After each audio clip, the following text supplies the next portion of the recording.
ఖర్చు పెట్టి పరువు తీసుకోవడం అంటే ఇదేనేమో. పులిని చూసి నక్క వాత పెట్టుకున్నట్టు యమదొంగ పరిస్థితి ఇప్పుడు సరిగ్గా ఇలాగే ఉంది. టాలీవుడ్లో గత కొంతకాలంగా రిలీజ్ ట్రెండ్ బలంగా నడుస్తోంది.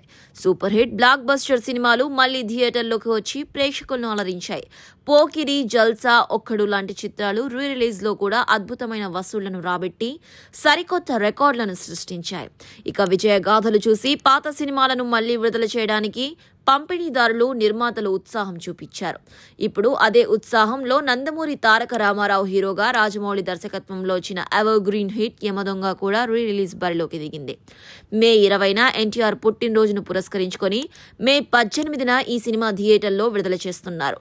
అభిమానులు, సినీ ప్రేక్షకులు ఈ సినిమాను మళ్లీ పెద్ద తెరపై చూసేందుకు ఆసక్తిగా ఉంటారని, పాత రికార్డులను యమదొంగ బద్దలు కొడుతోందని చిత్ర యూనిట్ భారీ ఆశలు పెట్టుకుంది.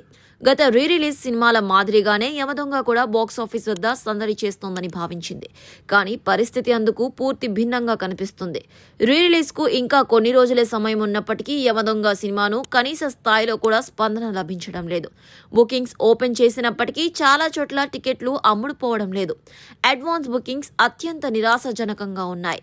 రికార్డులు సృష్టించడం సంగతి అటుంచితే కనీస థియేటర్లకు నిండే పరిస్థితి కూడా కనిపించడం లేదు.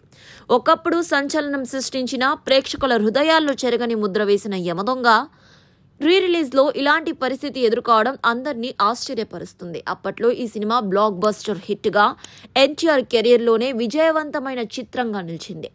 అయితే ఇక రిలీజ్ ట్రెండ్లో ఒక సినిమా విజయం సాధిస్తే ఆ ట్రెండ్లో వచ్చే అన్ని సినిమాలు విజయం సాధించవని యమదొంగ నిరూపిస్తుంది. సరైన సమయం, ప్రేక్షకుల నాడిని పట్టుకోవడంలో విఫలమైతే ఎంత పెద్ద సినిమా అయినా రిలీజ్ని చతికిల పడాల్సి వస్తోందని ఇది స్పష్టం చేస్తోంది. భారీ అంచనాలు పెట్టుకొని ఖర్చు పెట్టి రిలీజ్ చేస్తే కనీస స్పందన కూడా లేకపోవడం నిజంగా పరువు తీసుకోవడమే అని సినీ విశ్లేషకులు అభిప్రాయపడుతున్నారు. పులిని చూసి నక్క వాత పెట్టుకున్న చందాగా ఇతర సినిమాలు రిలీజ్లో విజయాలు సాధించాయి కదా అని ఆశిస్తే ఇలాంటి పరాభవం తప్పదని యమదొంగ రిలీజ్ పరిస్థితి తెలియజేస్తోంది. ఈ సినిమా చివరి వరకు ఎలాంటి ఫలితాన్ని అందుకుంటుందో చూడాలి.